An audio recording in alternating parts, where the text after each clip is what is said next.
저희 구독자 식구분들 안녕하세요. 그리고 영상을 시청해주시는 모든 분들 반갑습니다. 저는 호주에 살고 있는 호주 찰리입니다. 네, 오늘도 호주에서 캐비넷 미팅이 있었습니다. 물론 안건은 지금 현 상황에 대해서 어떤 식으로 정부가 제재 조치를 완화할 것인지에 대해서 지금 어느 정도 이야기가 오갔는데, 오늘 얘기에서 되게 중요한 점이 있어서, 핫 이슈들이 있어서 그거를 전달해 드리려고 영상을 켜게 됐습니다. 그래서 영상 끝까지 잘 봐주시고요. 도움이 되셨으면 영상 좋아요와 구독 한 번씩만 부탁드리겠습니다.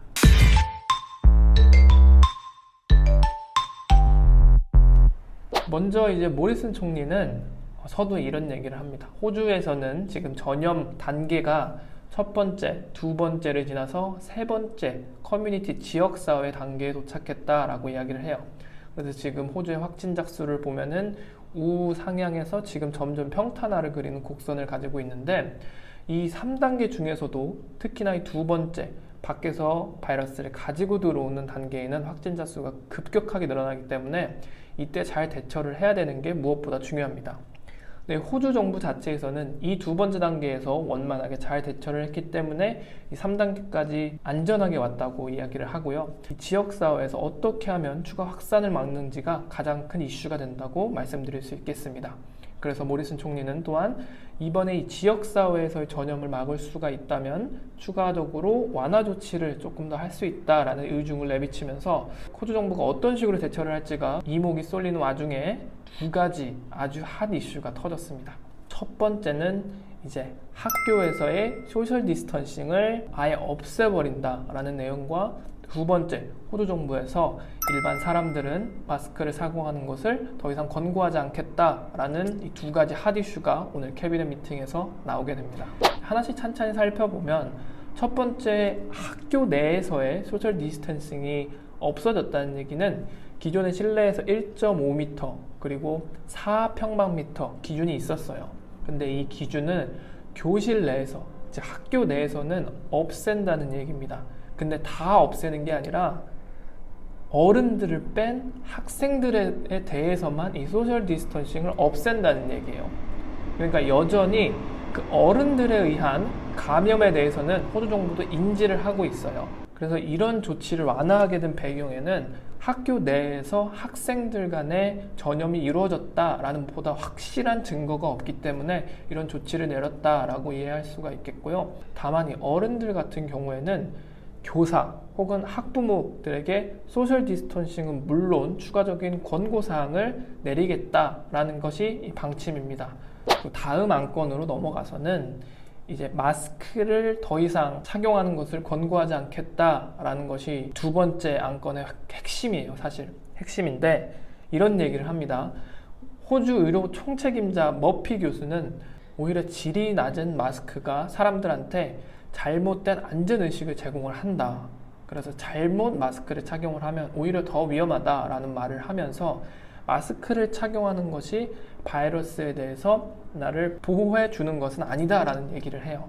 다만 마스크를 착용해야 될 사람들은, 호흡기 질환이 있는 사람들은 마스크를 착용해야 되고, 그런 증상이 발견되는 즉시 테스트를 받아야 된다라는 이야기를 합니다. 호주는 지금 전국적으로 테스트를 쉽게 받을 수 있게끔 제도적으로 개편이 되어 있다고 해요. 제가 얼마 전에 다룬 컨텐츠가 있죠. 제한의 완화 가능성에 대해서 이 세 가지가 있었어요.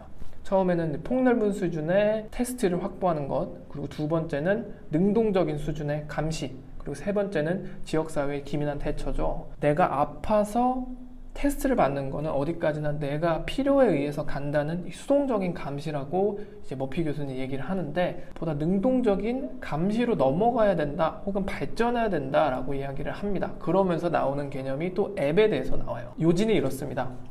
GPS를 기반으로 발동을 하고, 그리고 블루투스를 동시적으로 활용하면서 이게 구동이 되는 건데, 호주 정부적 차원에서 관리를 하고 모든 데이터는 국가적 차원에서 관리되고 감독이 됩니다. 그래서 GPS를 기반으로 하기 때문에 내가 어디를 가든지 정보가 남아요. 그리고 블루투스를 또 작동이 되기 때문에 내가 몇 시에 누구를 만났는지가 블루투스로 핸드폰 간의 정보가 저장이 됩니다. 이런 식의 데이터베이스를 통해서 내가 굳이 병원을 가지 않아도 이런 일련의 데이터들이 다 뽑혀져 나오는 거예요. 그래서 한 사람이 코로나로 확진이 되면 그 관련된 사람들을 백데이트를 해서 다 죄다 찾아낼 수 있는 겁니다. 그래서 보다 능동적인 대처를 할 수 있는 메커니즘을 만들 수 있다라는 것이 이 앱을 활용하고 발전시키겠다라는 것의 요지예요. 그래서 제가 저번 시간에 컨텐츠로도 말씀드렸다시피 호주 국민의 한 40%는 이 앱을 설치를 하고 사용을 해야 그 효과가 나올 수 있다라는 것이 주요한 내용이 되겠습니다. 그리고 이 마스크 사용에 대해서는 좀 비슷한 기사가 있어서 한번 제가 또 찾아봤어요. 그래서 ABC 뉴스에서 3월 25일자로 발간된 뉴스인데, 마찬가지로 건강한 호주 사람은 마스크를 착용할 필요가 없다라는 것이 메인 주제입니다. 그래서 마스크를 착용하는 것보다는 개인의 위생에 조금 더 철저히 하는 것이 더 효과적으로 이 바이러스 확산을 막는 방법이다라고 얘기를 해요. 네, 그래서 지금까지 호주 캐비넷 미팅에 관련된 내용들을 다뤄봤습니다. 그래서 호주 정부의 이번 대처가 좋은 대처일지 아니면은 아웃브레이킹을 만들 수 있는 계기가 될 것인지는 아직 조금 더 지켜봐야 될 것 같습니다. 그래도 여러분 개인 보건과 위생에 신경 써주시고 다음 이 시간에는 다른 내용, 다른 뉴스, 다른 정보를 가지고 돌아오겠습니다. 건강에 유의하시고 다음에 뵙겠습니다. 안녕.